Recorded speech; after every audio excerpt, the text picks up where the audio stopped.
I know.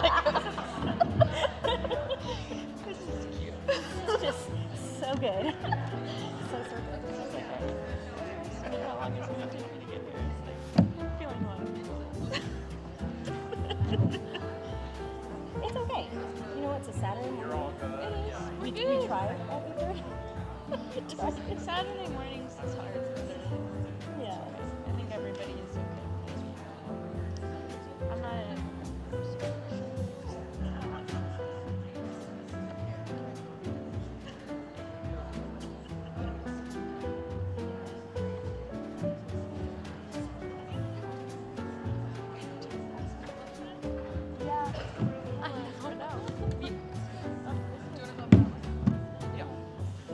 A reminder, y'all, while you're in there, out in the audience, we have a hashtag, SPJ in SA.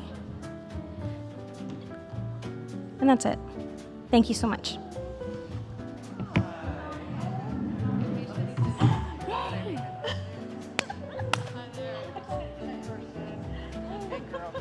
I'm so sorry. I got termites in my house. I found out this morning. Oh no. Okay, that's a good reason. I found out this morning. You're fine. Hey, it's only 8:43. So Hey, you know what? I guess maybe 8:45. it's great. Yeah, it's great. Okay, so yeah, turn your phones on.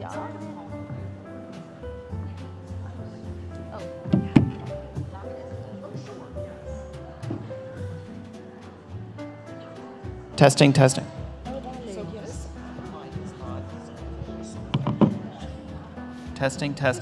Yeah, no, it's okay.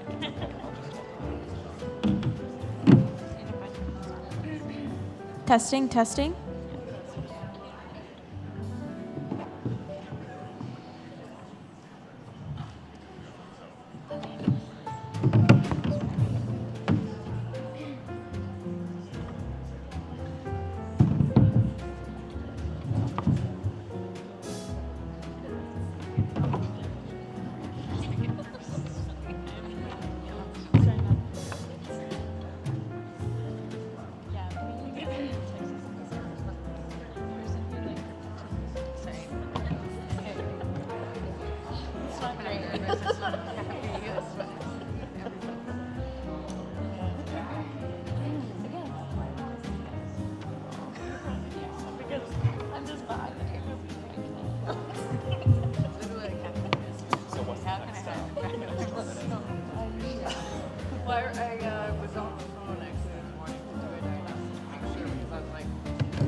Okay, we're gonna go ahead and get started. Thank you everybody for being here. I know it's early.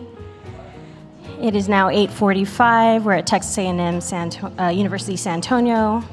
Shout out to our host SPJ chapters, Temusa Student Chapter, and San Antonio Pro. Thank you so much. Let's see. Okay. All right, so my name is Laura Garcia, and I am the regional coordinator, and I am a night editor, so this is early for me, night editor at the Texas Tribune. And I wanted to start off the morning talking about, just go straight to it and talk about one of the stories that has been just dominating the news cycles and has just been heartbreaking and so hard because it's right here, right in our backyard. I have family in Uvalde, and all of the journalists that are on this panel today, they've poured their heart into it. They've been doing the work, and I wanted to hear from them a little bit more about what that experience was like. And I felt like, as journalists, whether you're a pro or you're a student, that's something that we can learn from. I hope that you'll never in your career have to cover a mass shooting, but we're all journalists. Like, let's be real here. It's not likely, that will happen. Like, we will all have to cover some sort of tragedy and trauma. And so I wanted to talk to folks here. I will go ahead and introduce them. And at the end, if you have any questions, we can go ahead and do that. We are going to end about 9:45, and the first session of the day starts at 10 a.m. Okay, so we're still good on time. Just wanted to kind of throw that out there. Okay, so we'll start with, way over on the end, we have Arelis Hernandez, and she is a national correspondent for the Washington Post, where she's covered politics, disaster, and immigration since 2014. She's the VP for print for the National Association of Hispanic Journalists, and a proud graduate of the Philip Merrill School of Journalism at the University of Maryland. Let's see, Sam Owens, right here, is a staff photographer at the San Antonio Express-News. Before moving to Texas in 2021, she worked as a staff photographer at the Evansville Courier and Press in Indiana and the Charleston Gazette-Mail in West Virginia. And we actually met in Virginia, in Roanoke. We used to be interns together. So she graduated from Ohio University. And next, we have Leigh Waldman. You might see her on TV, KSAT 12. She's a general assignments reporter. During her time as a professional journalist, Leigh has covered 4 mass shootings across several states, the latest being the Robb Elementary School shooting. Her coverage has taken her to D.C. as the victims' families fight for accountability, and I can vouch for that because we were at an SPJ conference, Media Fest, in October, and I remember Leigh saying, I've got to go, I have to meet with some victims' advocates. And this is in October, y'all. We know the mass shooting happened May 24. So just to kind of give you a sense of how this story is not ending, right? The story continues. And then, last but not least, Tony Plohetski is a national award-winning journalist whose reporting spans print and television. He's worked for 23 years for the Austin American-Statesman, and for the past decade in partnership with Austin's ABC affiliate. So he is one of those rare TV and print guys, okay? Much respect, yes.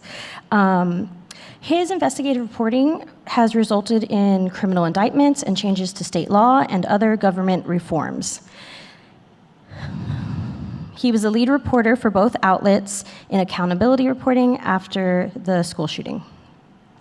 So I want to start with, let's start right there. We'll start with Tony.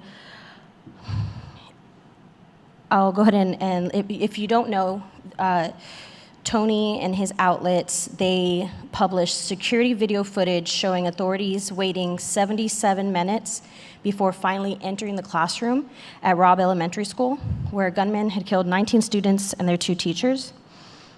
The video, exclusively obtained by the Statesman, countered the false narrative some elected officials and several law enforcement agencies pushed immediately after the May 24 mass shooting, that an immediate response by officers who put themselves between the gunmen and children saved lives.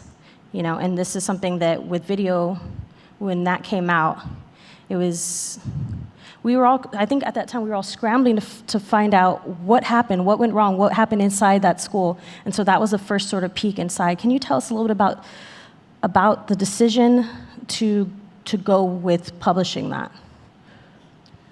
Sure. Actually, several weeks before, I was invited to actually view the 77-minute video from a source. The agreement with the source is that I could publicly describe what I had seen, which we did, but we were not allowed at that point. I was not given the video. But I will tell you that after watching it, I fully grasped the magnitude of the law enforcement breakdown. Certainly we had heard about it in the preceding weeks. It had been described to some extent, which, by the way, is a far cry from what we were originally told, which was that police performed heroically and bravely that day.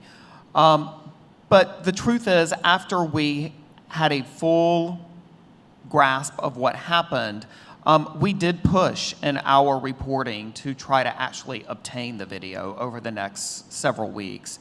And ultimately, we did obtain it on a Sunday afternoon and did, in fact, navigate an array of editorial and ethical decisions, really an editorial and ethical minefield. I certainly cannot think of a time in my career when we have had to make the kind of decisions that we were confronted with. Some examples of that were whether or not we would show the gunman walking into Robb Elementary School. Of course, we all know that we don't want to do anything to glorify or give notoriety to a school shooter. Yet at the same time, we had heard conflicting reports about how the shooter accessed and entered the school. We had to decide whether or not we were going to publish and air the sound of gunfire as the shooter went into the classroom. And I think perhaps the most haunting decision we had to make is that on that video you could faintly hear the sound of screaming. And we chose not to broadcast or publish those sounds. We did in fact air the gunfire. We did in fact show the gunman entering the school. But these were all decisions that we were making within about a 48-hour span.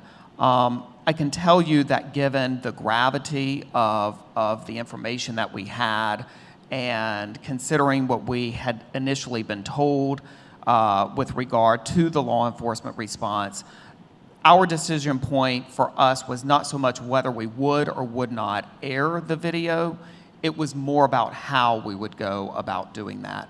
Certainly, I want to emphasize, too, that we kept the family members in the front of our minds as we were going through this process. We did make multiple efforts through various ways to reach out to as many as we could. But ultimately, we decided and recognized that our greatest responsibility was to the entire community, to the state, and the nation, and to produce the truth that had been so elusive up to that point. Arelis, you were part of thank you, Tony, of a team recently with, there was the Washington Post, the Texas Tribune, and ProPublica, and y'all did an investigation, and it was into the, can you explain that to me? It was into the EMS response? Yeah, the medical response. Yeah. So tell me, what did y'all find? Well, one of the, I think, central questions that I believe all of us were asking was, had it not been for the delay or had everything else gone right, would the victims have survived? Would anyone have survived? Because we had heard reports already and knew firsthand that at least 4 people had come out of that school with a pulse. And so that was one of the questions that we had at our forefront was, could anyone conceivably have survived given that we know what we know about mass killings that's in that first spate of gunfire? It's very difficult for anyone to survive, especially those kinds of rounds and that kind of gun. So what we took a look at was the ways in which the police response impacted then the EMS response to what took place that day. And in some, you're going to forgive me because it's a lot of looking over pretty traumatic material over and over and over again. How long did it take for y'all to pull that together? It took months to, yeah, we also had several sources. Shout out to my Texas Tribune colleagues and ProPublica colleague, Lomi Creel, who it was, I can't even remember, it was 6 of us, I think it was, that were going through this material, tons and tons of after-action police interviews, audio, photos of the crime scene, video where we were like recutting it. One of the things that we do at the Washington Post, and I put out there, I don't know if it'll ever happen, but as a possible solution to us covering these mass killings as for national and local outlets to partner up on things like this so we don't have to double up and knock on victims' doors 5, 6, 7, 8 times, but to do it as a group. And bringing all of that to bear, it was just tons and tons of material that at the Washington Post we have something called a visual forensic team. And what our team does is piece through every single piece of audio and video and sync it up on a giant timeline. And so my colleagues and I were having to go over every second of the video of what happened that day. And ultimately what we found was that the police response and the sort of doomed nature of it absolutely compromised the EMS response that day.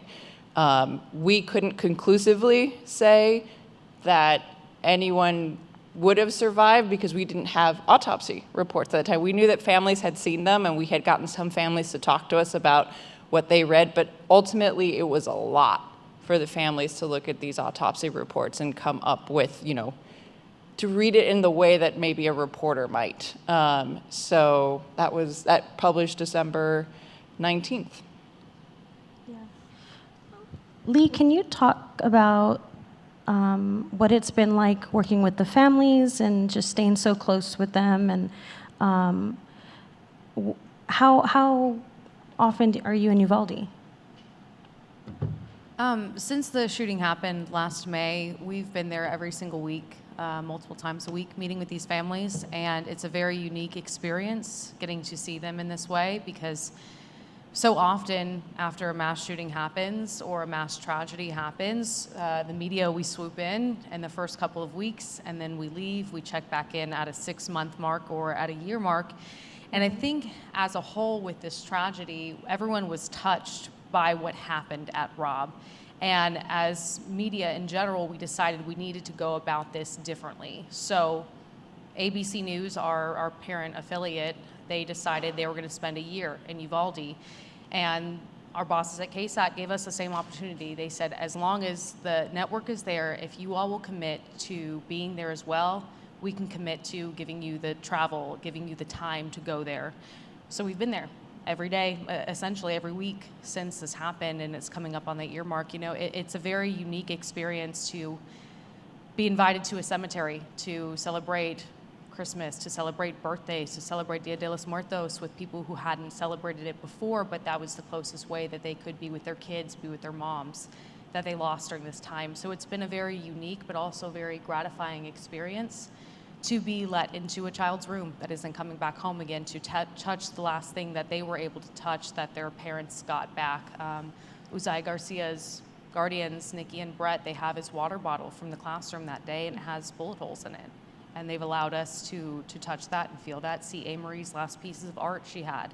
So it's a very unique and very rewarding experience, and it's something that you have to take great care with, and with as much love as they show us, show that same love back, and give them a heads up on what we're doing on our work side to make sure that we're not crossing that boundary with bias and with ethics, but also giving them the heads up that they deserve with these heartbreaking stories. I mean, I think no parent, they're not asking for this. They're not public, people who are running for office or celebrities, they just overnight, everybody's at their door. They want to get in their face. And a lot of these folks, I think generally a lot of folks are not accustomed to talking with the media. And so they don't even, they're not aware of our code of ethics, being part of SPJ, and they're wary, And I think also with that, we're working on an hour-long special with KSAT. It's going to air on May 24th of this year, from 7 to 8 o'clock, an hour, no commercials. And we're starting to do those interviews with them now, asking, how does it feel? Does it feel like a year later? Does it feel like a minute has passed? And they said it's a mix of emotions. Some days it feels like 10 years since they've hugged their babies. And other days it feels like they're right back on May 24th. And we asked, how has it been living with the media for the past year? And it's a unique experience that they never wanted. They said it comes with a lot of learning. Those first couple days, people that you don't know, that you don't want to see knocking on your door, asking, hey, can I talk to you about your child? Can I talk to you about your mom?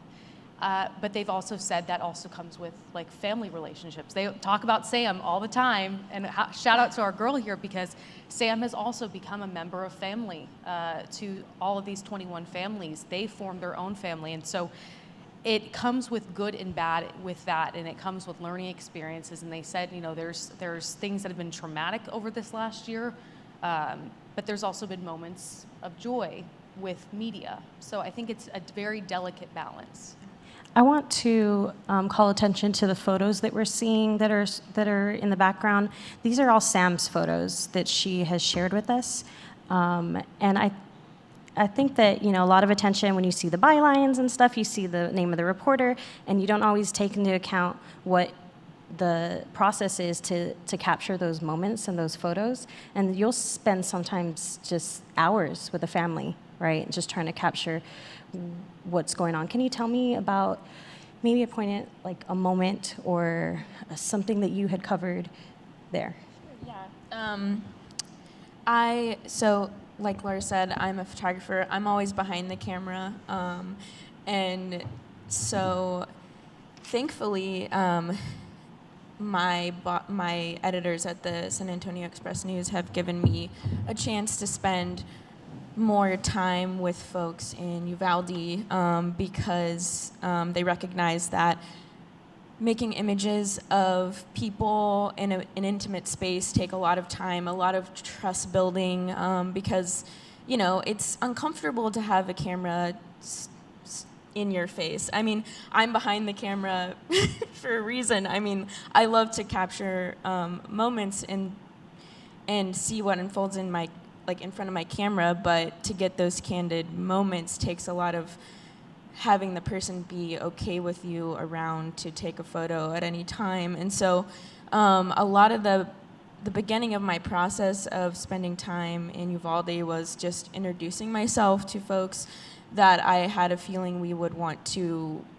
cover later on, and just telling them too, being upfront with them, saying, I want to photograph kind of the good and bad, the happy and sad moments that you're going through over the course of this year and beyond, potentially, of just, how the aftermath is affecting them.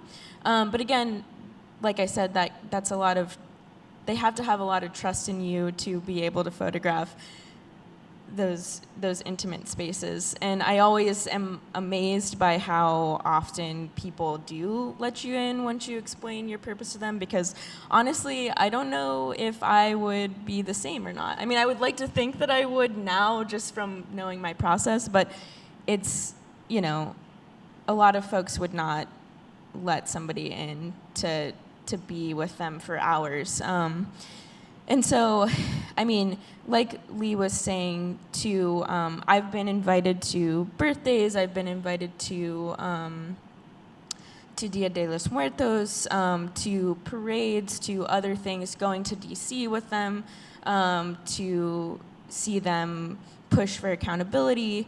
And so, honestly, some of the most meaningful moments to me have been when it is just, the quiet moments, or documenting some of the families becoming a family of their own, the 21 Angels family, as they like to call themselves, when they're just sitting around and laughing and joking, because that's a side that you don't really get to see. I've made a lot of images of a lot of them, crying, and that's a very poignant thing to capture, but I also think that what gets lost and what I hope to show in images is that they also have, they're just living their day-to-day lives, and there's a lot of beauty in the small moments, and beauty in the relationships that they form with each other to try to get by and move forward as they grieve their children and their parents.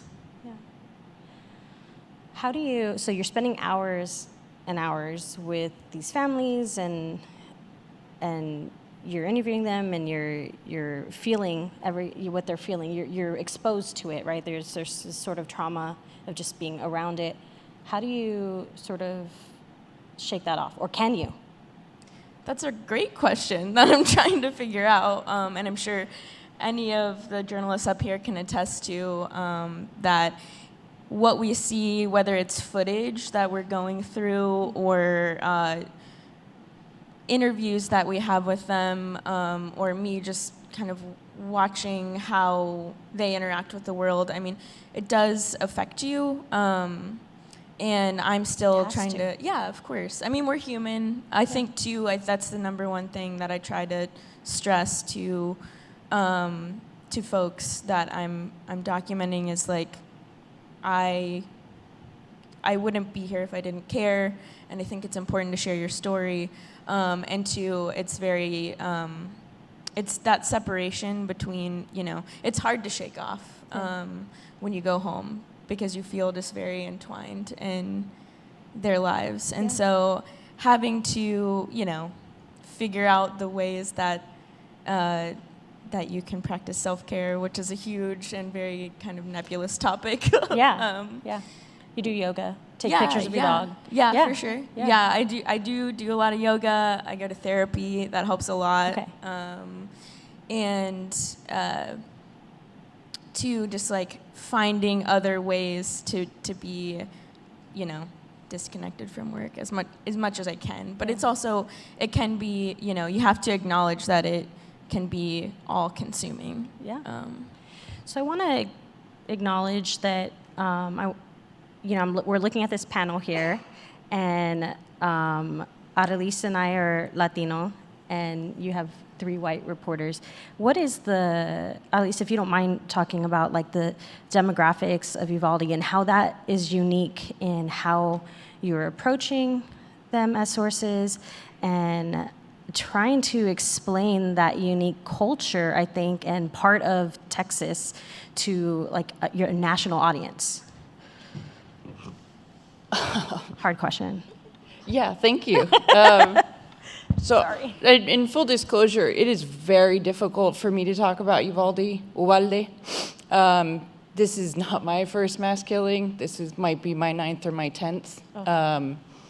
And my first one was at a hair salon in Orlando where I was working at the time. It was actually a hair salon where I knew some of the women because I got my hair done at a Dominican hair salon.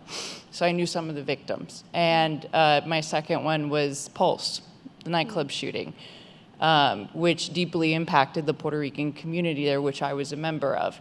And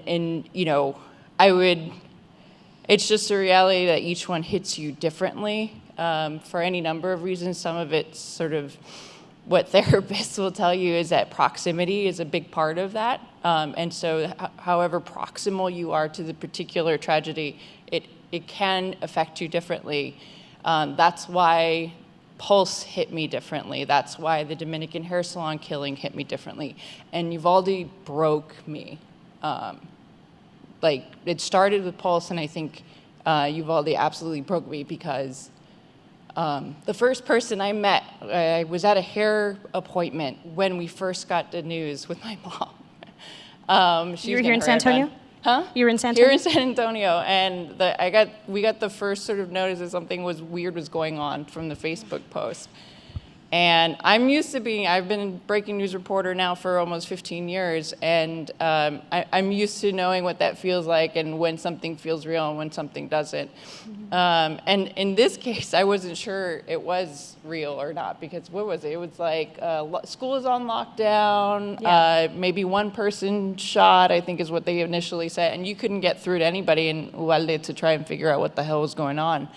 So I just jumped in my car and I left. My poor mom, I dropped her off at home. She got her hair half cut, and drove down there immediately. The first person I met was a 4th grader that was in that school, who burst into tears. Just on the sidewalk, I was walking to the school. And I've since spent a lot of time with that family. They were impacted, but she was not, in the classroom where it all went down, but she was in Lutch. And she told me the story about how she and her class crouched behind the multipurpose room curtain as if that was going to protect them from what was going on. In any event, seeing their faces, I'm a former Sunday school teacher, and they look exactly like the kids I used to teach every Sunday. They look exactly like the kids I went to school with in suburban Washington. And so this one was incredibly difficult for me, notwithstanding the fact that I'm Hispanic, they're Hispanic. In terms of your actual question, which is about the dynamics, right? Uvalde County sits in I'm a border reporter. And so it's my business to understand how some of the specific histories of these various counties. And Uvalde kind of sits on what we call sort of the middle Rio Grande area, where it's a border county in a different sense, right? It's not on the river, but in many ways they are dealing with some of the same issues that, bailouts and high-speed chases and other kinds of things that make them connected to sort of immigration at the border in general. And the difference between, say, Uvalde or Hidalgo County, which is home to McAllen, is that whereas in Hidalgo, the power structures are largely Hispanic. Hispanic folks run government in Hidalgo County. That is not the case in Uvalde. And Uvalde has a significant history of Chicano civil rights movement, of just that in some ways like echo to the moment that we're looking at right now. One of the fascinating stories that I think some people have picked up on, and I just haven't had any time to do, is the resurrection of the community newspaper La Voz de Uvalde. And it was started by a guy who participated in the walkouts in the 1960s and 70s in Uvalde, who it basically went defunct. And with the shooting, it is now back in Uvalde and operating and telling those stories. Wow. And one of the things that's now framed in my home office is something that actually was it La Voz or was it?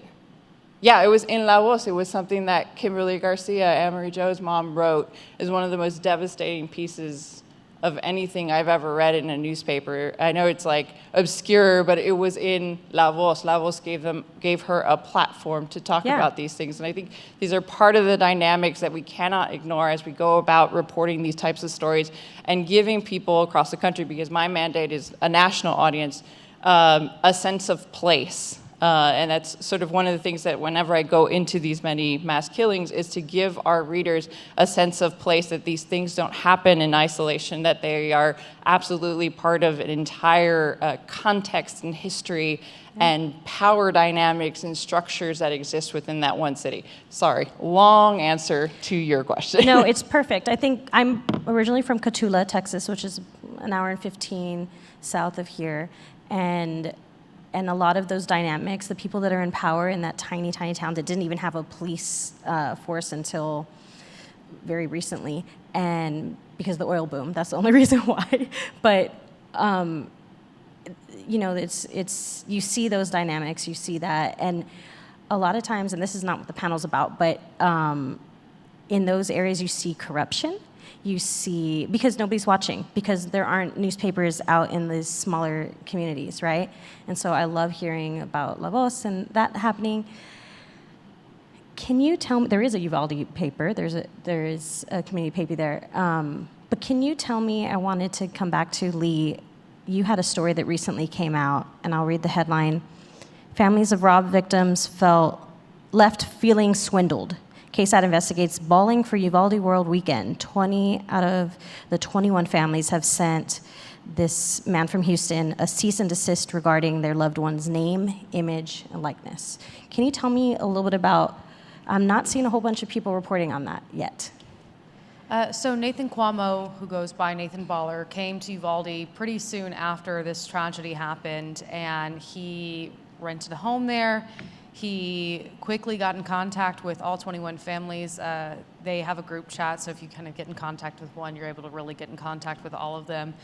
He said, I want to raise millions of dollars to build a recreation center in Uvalde, and it's going to be in the names of the 21 victims. And this is a way to keep their legacy alive. And it sounds, amazing. There's not much in Uvalde for young people to do.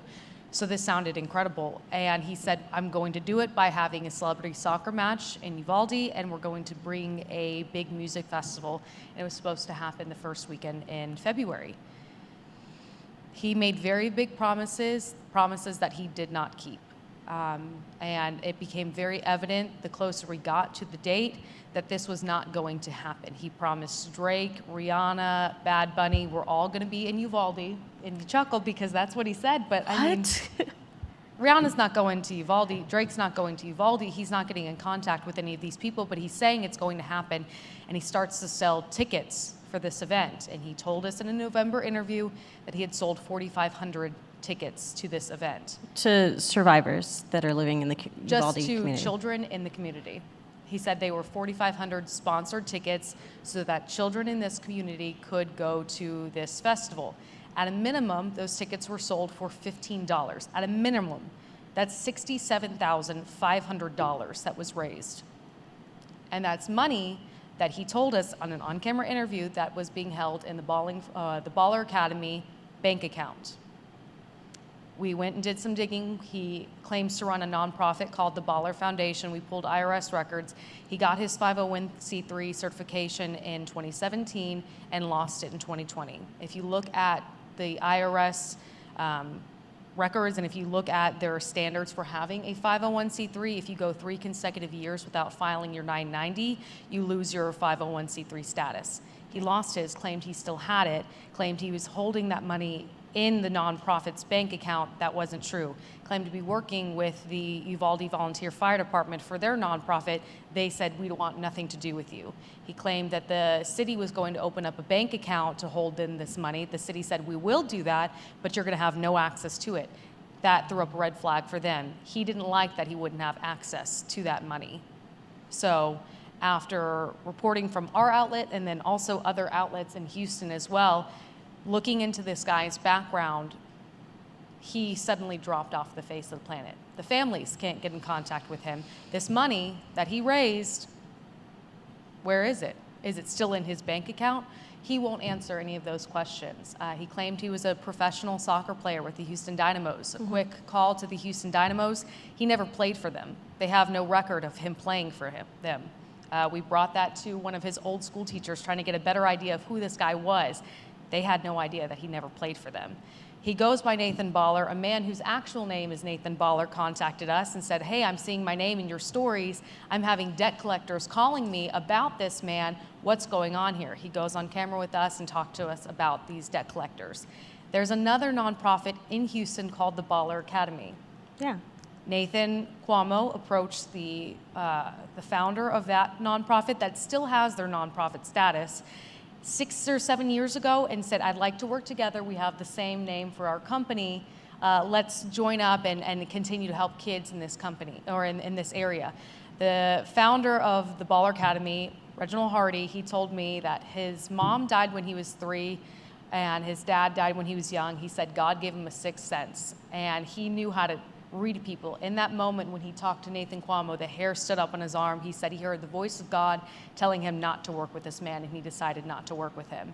We sat down with him for an interview. Debt collectors have been calling him, looking for the person in charge of Baller Academy for $14,000 of unpaid rent at the Houston Galleria. We went there to look for Nathan. He was not there. They had not seen him in 6 months. We went to his last 2 known addresses of where he lived. He was not there. So I think that's something that we need to chase after, these people who come into a community that's hurting, that's heartbroken, and hold those people accountable, because it's leeches that come out of the woodwork wanting to take advantage of a heartbreaking situation, wanting to take advantage of people who are hurting and are desperate for someone to want to help them.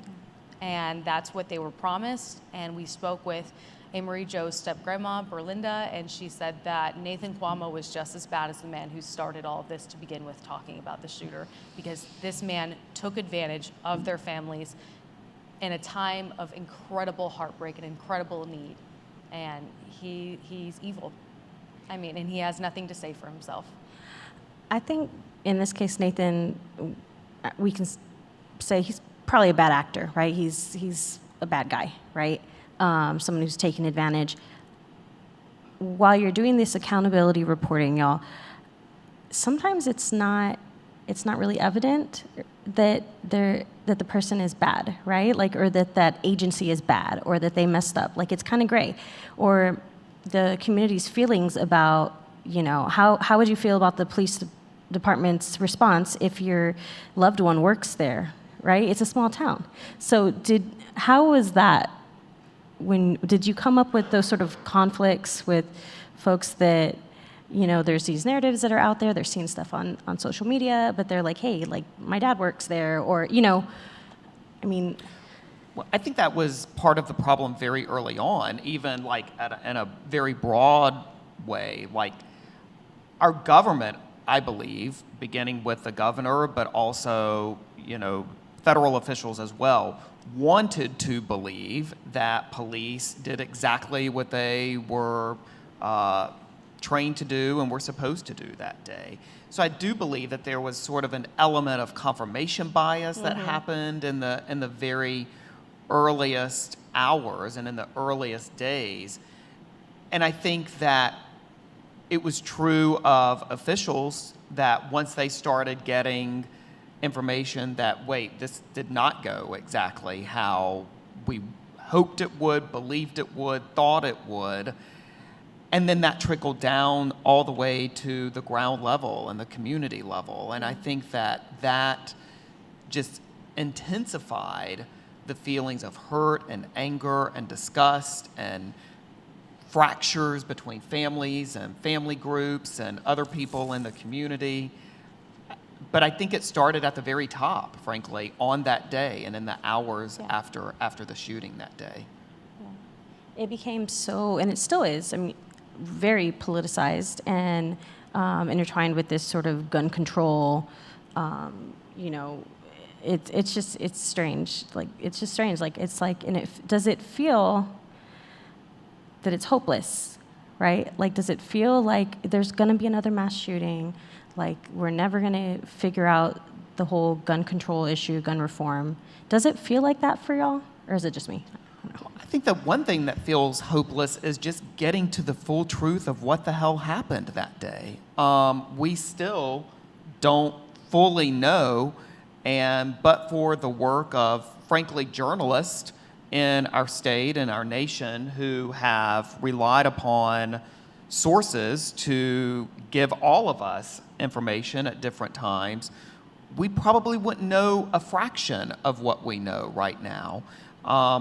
I know all of our outlets are involved in a lawsuit now to try to get officials to release more information, to compel them by law to release more information. But I think as journalists, our job is to get to the truth. Advocates and activists and advocacy groups can fight the gun battle, gun reform battle as they see fit. But our main lane is the truth, and we've had roadblock after roadblock after roadblock to try to get it. And speaking to the gun reform, it's not for us to hope. We have to just be unbiased and report things as they are. But when you present that kind of a question to the families, we're doing this special interviews all this past week and the week before that and the next couple of weeks. And, we were with the families on Monday whenever the shooting in Nashville happened. And you can see how that elementary school shooting rocked them. We were with Jackie Cáceres' family, and Jackie was 9 when she died. Yeah. Jackie was one of the ones who was pulled out of the room, and she had a pulse. And for them, that hit them to their core. Yeah. But also, it lights a fire under their asses to say, you know what, we have to stand together and we have to fight for something to be different. And we ask them, does it feel hopeless? You guys have made countless trips to DC, countless trips to Austin, met with so many different representatives and legislatures and asked for just the bare minimum, ask for anything to change. And they're not going to give up that fight. They understand that while you sometimes can't reach someone who's already in office because they're hardened in their stance, maybe you can change one person's heart who hears them tell their story of their kids, and maybe that one person will vote differently next time and vote for someone who has a heart to change our gun laws in this country. And it's not for us to say whether that's the right thing to do or the wrong thing to do. Our job is just to report the facts, but it's their prerogative. They're fighting for that, and it doesn't matter how many mass killings there are, because there's been more in this year than we've had days in this year, but they're going to keep fighting, even if it does feel helpless. Even if they get knocked down 10,000 times, they're going to get back up because they look at the faces of their kids, of their moms, of their loved ones they don't have anymore, and they're going to keep fighting for change. You use the word hopeless, right? And I dare anyone who's been with any one of these families from Uvalde to feel hopeless when watching them do what they do. I don't think in my very short career that I've witnessed the kind of official letdown and ruin and collapse that happened in Uvalde at all levels. At all levels, they all failed. And it was sort of this incredible breakdown that I had never seen before, right? Even in the face of that, though, these families in particular, like the types of things that they've had to do, I would encourage all of you to read a piece by my colleague John Woodward Cox, where he followed Caitlin Gonzalez. I dare you not to have hope after reading about Caitlin Gonzalez. And what I would also point you to is a piece, a major project that the Washington Post published this very week, on the same day of the Nashville shooting, of what an AR-15 does to the body, and what those rounds do to the body. It's a debate that comes up every single time. I get asked this question all the time, and I don't even know what the answer is, but like, should we show the photos of what happens to children when they're hit by 223 rounds? And whether that will change the country, whether that will change the way that we think about and understand this entire debate and the way that it's framed. I don't know the answer to the question. I think that's for the public to tell us what it is. And frankly, when it comes to those photos, that is not, for me, that is not my decision. That's a decision of those families whose loved ones were butchered by these arms. So I don't know if it's hopeless. It's frustrating, I think, in the sense that, you know, we go and we do this work, we've done this more than 10 times already, and it feels like it doesn't get better, it feels like it does get worse, but at the same time, you know, there's an unfortunate club of people who've gone through this experience who I think every day are calling to account and to the conscious and appealing to us as a people as to what we're willing to tolerate. Yeah. I want to see if anybody has any questions, if you can start coming this way. And we'd love to get that going. Daniela, can you help me? Do we have any questions? Come down here if you don't mind. PJ's loud. So, I'm looking at the room, and there's a mixture of a lot of young college students and a lot of mature people in the room. And for a lot of our college students, this is the norm. It is the norm for them to experience. Like, you tell a college student, how do you lock down a room? They probably know how to because they've been taught that. For a lot of the more mature people in the room, this is still something that is shocking, but for a lot of our young people, this is something that is normal. As you guys that have covered this, and with Nashville happening this week, are you guys at a point where you are numb to covering events like this? And at what point does it like, okay, enough? So for the video, for the live stream, I want to just repeat what PJ said in the audience. He said, at what point, for the folks that are on the panel, do you start to feel numb by this kind of reporting, right?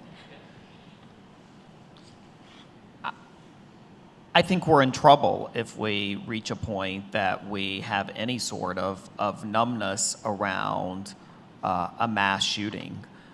I can tell you that each one is different and unique in its own way. Certainly what happened in Uvalde had many layers of complexity and emotion, but that's true for any mass shooting. But no, I certainly don't think that I have grown numb to covering any kind of violence, and hope I never am, because the truth is, I think it's so important that we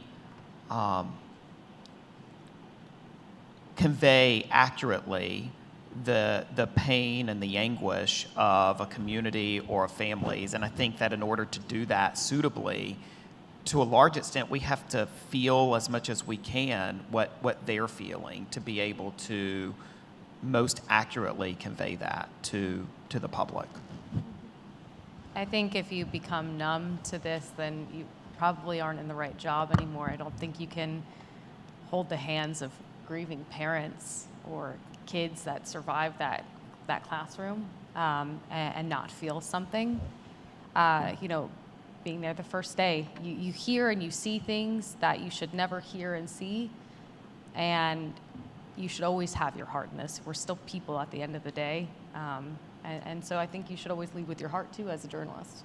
Like you said, you can't convey that anguish, that pain, if you don't feel it too. And I remember my first mass shooting I covered was Pulse, and I was in college too. You know, that was my very first one. My second one was a Dallas police shooting, also in college.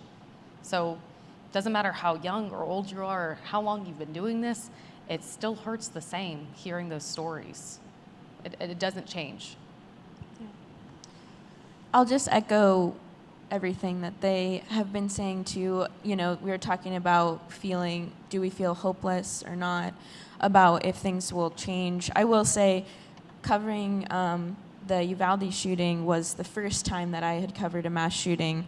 Of course, I'm not, you know, naive to them because they've been happening, you know, for forever. I mean, and but it has been a big, it's been a big change for me. I remember going to the scene where all the journalists were descending. I didn't end up getting there until day 2 because the first night was election night, if any of you remember, and I was actually with Ken Paxton's team for election night. So I was getting the news and knew I'd be sent there at some point. But I got there and I was overwhelmed by the amount of media and the amount of attention it was getting. So I can only imagine how the community was feeling. And I remember leaving that scene and knowing I would come back to the area, but feeling, you know, I definitely was questioning my role as a journalist. I want to be very transparent about that and that it can affect you. You know, wondering, like, should we be, you know, knocking on their doors right after it happened? What are we going to do to continue telling their story in the aftermath and what that's going to look like?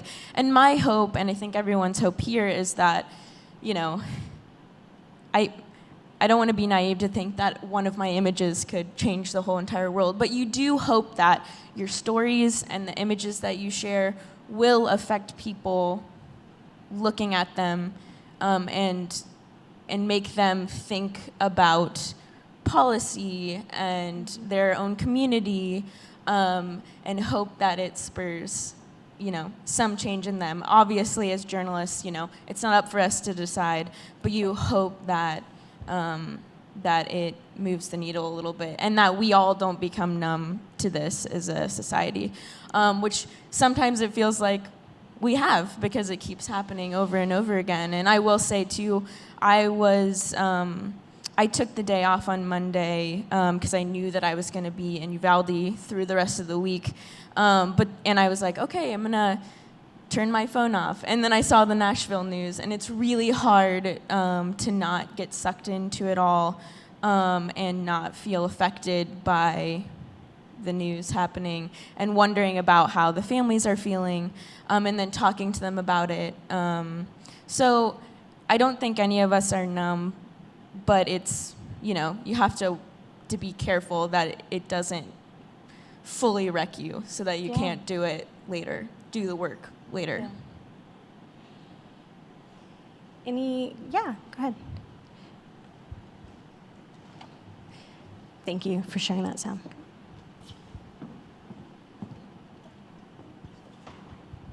Yeah, thank you guys for being here. My question is, what do you think you did right in the first few days after the shooting happened to set yourself up for, I guess, for lack of a better word, success, to build trust with those families to where now you're being able to do these projects, you know, these long-form, deeper looks into this? Like, what do you think you did right? So that first day, I spent the day at the Civic Center, which was supposed to be a reunification center, and it turned into a notification center. By our 10 p.m. live shots, parents were giving DNA to identify their kids. I think what we did right was give them their space and not talk to them, not bother them. You know, I think it was right before our 5 o'clock live shot, we met Amory Joe's biological dad, and he was still looking for her at that point. and we met Annabelle's dad, and he was still looking for her at that point. They didn't know where their kids were, and they found out while we were there that their kids were dead in that classroom. I think what we did right was not go knock on doors in those first couple of days. I mean, most of the families that we talked to nearly every day, I didn't meet them until weeks later. And we didn't start that rapport until weeks later, because a lot of times in this, I know we're told, and especially in school, you got to be first, you got to be accurate, but it's great if you're first. And that's just not always true in this situation. Sometimes you just got to throw your hands up and say, hey, when it happens, it's going to happen. And I think that's what set us up for this success, because I don't think we would have these close relationships like we do and go to their homes if we had just barged in there right away. I think that puts a bad taste in people's mouth a lot of times. So just be patient and give people space and let them have their time to grieve. Sorry for making y'all walk. I work in Dallas, and just in the past week, well, actually it was last week, we had one shooting in Arlington at a high school, and then we had another shooting where one student got injured at this other school in Dallas, Thomas Jefferson High School. What I found interesting was, in both cases, everybody that I've interviewed has said the same thing. The administrative side has said, we took the day off the next day, and one thing the messages that they said was, we don't want to make this seem normal. We don't want to normalize this behavior, what's going on. We don't want to normalize any time a gun is on campus. But what struck me was, when I rolled up to Thomas Jefferson, it was me and one other reporter. And it was me and one other reporter the entire evening. At what point do we make those decisions in the newsroom that what's normal and what's not normal, and what we're going to give more attention to and what we're not going to give more attention to? What do you guys think? I know I'd love to go to Tony, but as an editor, it's hard. It's very, very hard. You have so many resources, and you're trying to decide where to dispatch people. And that's something that I've seen happen a lot, right when something's happening, is that they want to send everybody out there. Everybody in the newsroom's going. I mean, are they actually doing really good work, or are they just all there overwhelming everything? I mean... But sadly, I think we also have to balance that with the very distinct possibility that it could be the next really horrific school shooting. We unfortunately now live in this climate where we don't know how significant something is going to be. I think it's very, very hard to make those calculations. Historically, and I think maybe this is shifting some, but I think historically in the news business, there's always been this drive to send as many people as possible, at least initially, and then pull people back if needed. How do y'all handle the feedback and the responses that y'all get throughout y'all's various forms of media when y'all are covering these sensitive topics, not just from the victim's family and their communities, but also government officials, society in general? And how does that impact the way that y'all cover these issues going forward? Sorry, it was a two-part question. Yeah. I think there's... You gotta have thick skin as a journalist, that's for sure. I mean, it's hard when someone's screaming fake news at you and you're like, no, I'm really here. Yeah. You have to have some thick skin in this business, and there's always going to be someone who makes a fake profile and is going to send you some hateful stuff online, whether it be through social media or whether it be through an email, or they're making fake phone numbers and calling you. So a lot of times you just have to kind of push that aside. As hard as it is, sometimes you just have to push that aside and focus on what your job is at the end of the day. If you get weighed down by every single person who has something negative to say, you're just never going to be able to move forward. So as long as you know that you're reporting accurate information and you're working as hard as you can and you're being sensitive with these hard topics, I think you're doing a good job. And you shouldn't worry about people who make fake stuff and have something hateful to say to you. Our guidepost is the truth. Right. And that's what we have to be propelled by. I don't know what they teach in schools now. I'm one of the mature people. And when I was first reporting, when you covered traumatic events, you had to suck it up. Your editors didn't care how it made you feel. You guys aren't doing hit and miss or, quick hit stories. You're actually meeting these people and feeling their pain. Can you talk a little bit about what your newsrooms are providing for you in terms of resources and what you're doing for yourself? Because I know from my own experience, you carry those images and those stories with you every day for the rest of your lives.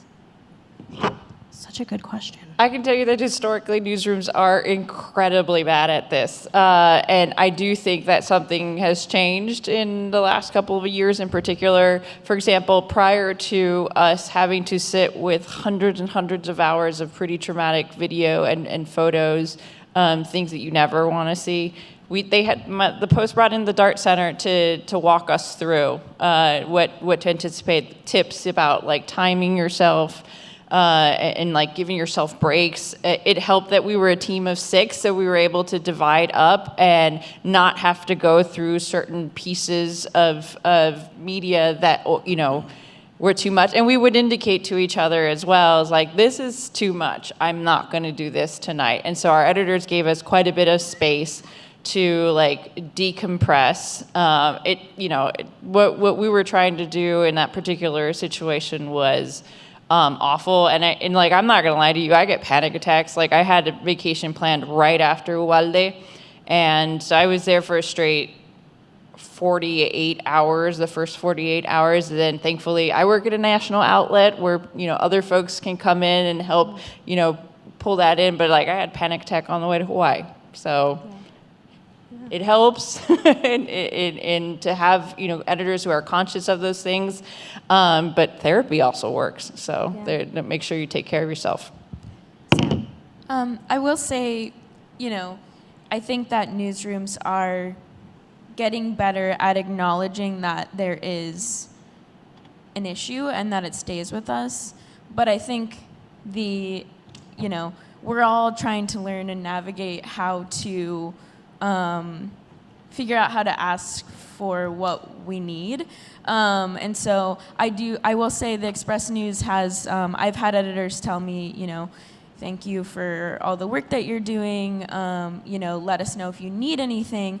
And honestly, the hardest part for me has been learning to ask for that time. And because, we're getting better at acknowledging that it takes a toll on us. But just like how I would give advice to a friend and maybe not take it, it's hard to ask for that time off or to say, like, hey, I might need a break. And so that's been the biggest learning curve for me through this whole entire process, is learning when I need to tap out and not. And I'm still trying to figure that out. So I don't want to act like I have it all figured out, because I really don't.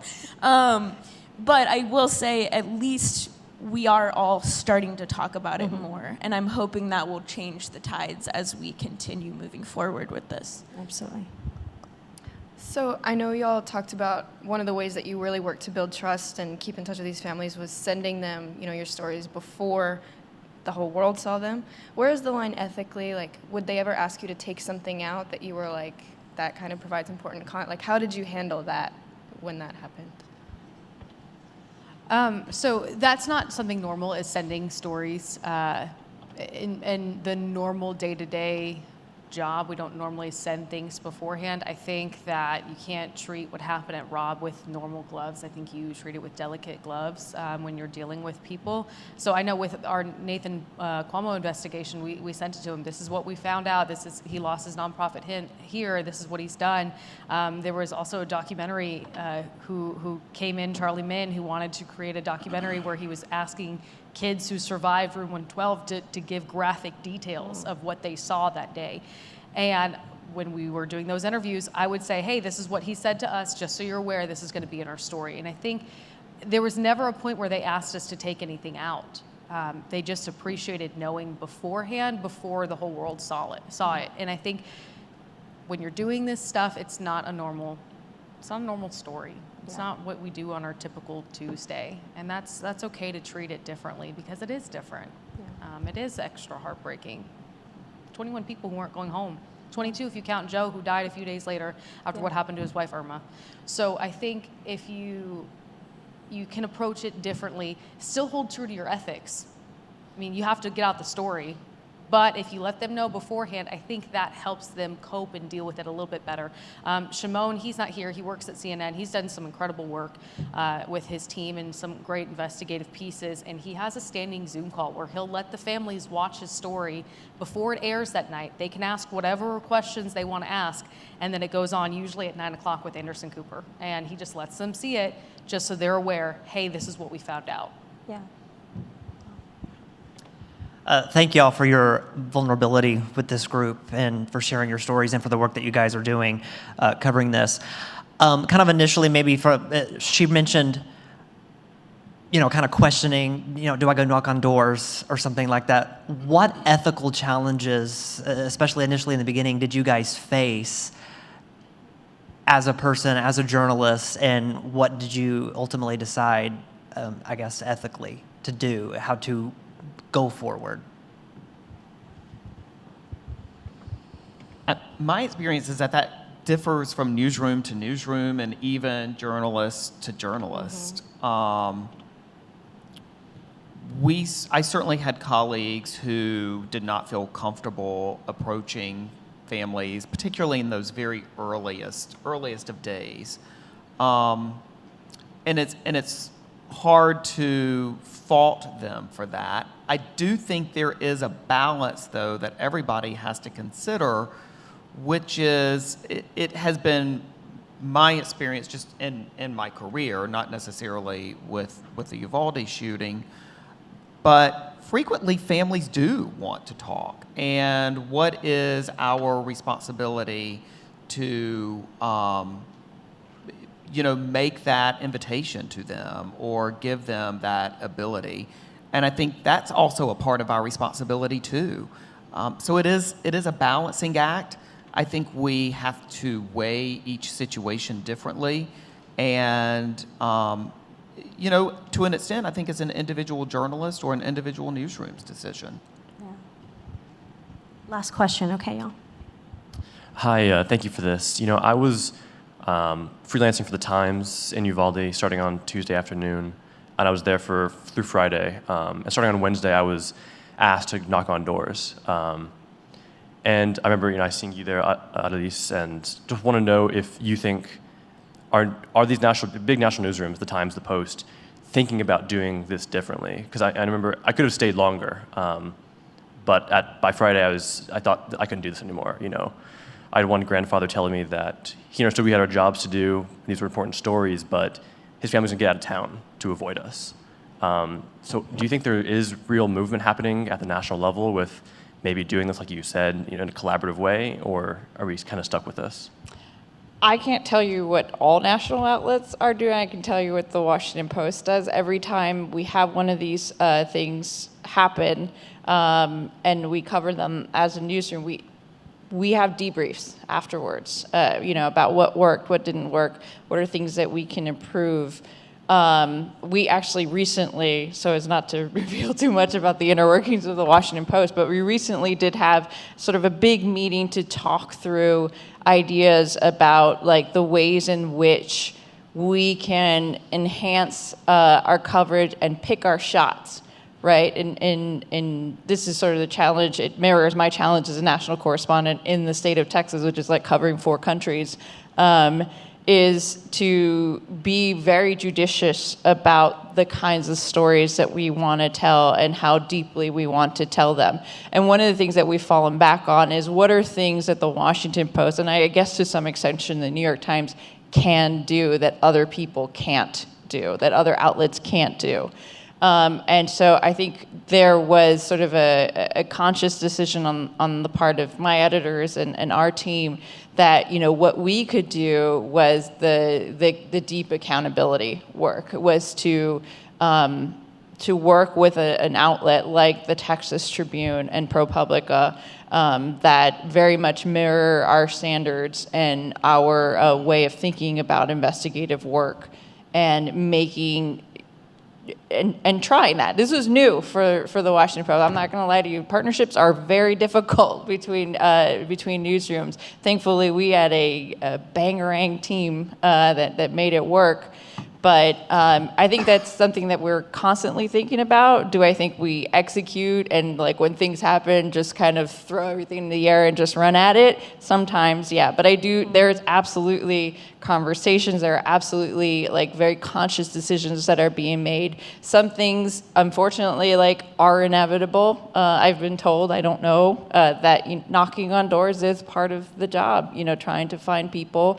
And oftentimes there was a question about what we did right in the beginning. Sometimes that one door knock, sometimes that first conversation passing, moment in the grocery store, it yields later into a relationship that can be built upon. So like I'm not sure I'm expert enough to say nationally like how it is that we're doing. We could always do better. And I do think I'm a collaborator by nature, and so I do think there's more we can do as newsrooms, but we're also businesses, we're also competitive, we are also trying, there are other dynamics at play, but we're trying. I just want to add to that. There's another journalist who works in this community, Amanda Henderson. She works at WOAI and KABB. We see each other all the time on stories, and we decided a lot of times with kind of sensitive topics with families, and we all kind of want the same stories. We've decided amongst each other, like, hey, let's just do this together so we don't have to subject this family to doing this interview twice. Yeah. And that's just something, me and her, hey, does this time work for you? Okay, let's schedule it, and let's just sit down and do this interview together. We did that with A. Joe's family right around the time when Pete Arredondo was fired. And it was easier. They didn't have to go through an emotional interview twice. It just worked out better. And you know what? We're all going to get the story anyways, so it just might as well do it one time so they don't have to do it a second time. Years ago, I've been a journalist for a little bit. There's no way that competing outlets would do that, right? So I feel like that's a small change, and like the Tribune and the Washington Post trying to work together for that. It's interesting. I know that at the Tribune we are consciously sort of like, we don't want to cover every single incremental thing that's going on in Uvalde because it will be covered. It'll be covered by the San Antonio Express News. It'll be covered by the local media. We wanted to focus on more policy and sort of like deeper investigations, and that we decided that would be our role as a newsroom, because we don't need 25 stories on the same incremental sort of thing, But yes, go on. I was just going to add on to that. I mean, I think that it's important to keep asking these questions about our role in all of this, because it's ever evolving, and our ethics and our decisions. I mean, of course, we have certain tenets as journalists that we have to stick to, but I do think it's good that we're having these conversations in our newsrooms. Hopefully, we can also talk amongst ourselves about how we're covering things to move the needle. But I know it's hard to be in that position, knocking on doors or trying to approach people, because like Tony mentioned, they do want to tell their stories. I think what happens is they get overwhelmed by 10, 12, 15 people coming, trying to get the same story right away. And it's hard because we do need to do that. We do need to tell our stories. And collaborating across newsrooms is tricky because sometimes communication in our own newsrooms isn't great. Yeah. And so, but I do think it's really important to keep asking the questions about our process and what we're doing, which I think is great that newsrooms are having debriefing and talking about what they could do better and what they did right in their process, because I think that's the biggest space for us to learn how we can cover these communities respectfully. And have them trust us. But it's really delicate balance, and it takes time to try to figure out, too, where your own personal line is with how you approach people.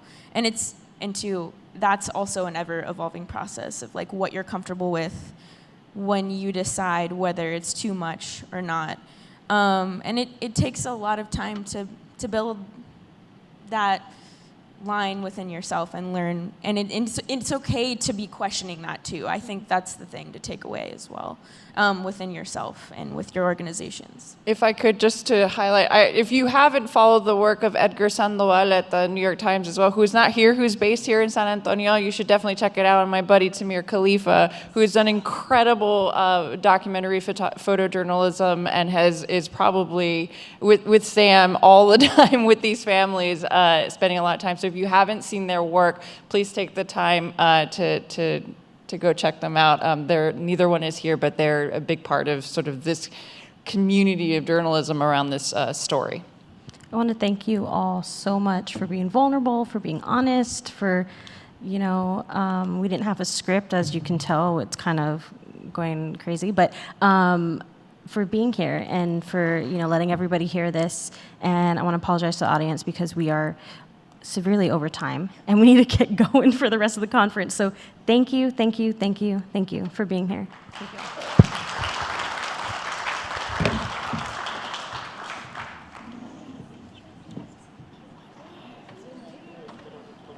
Oh.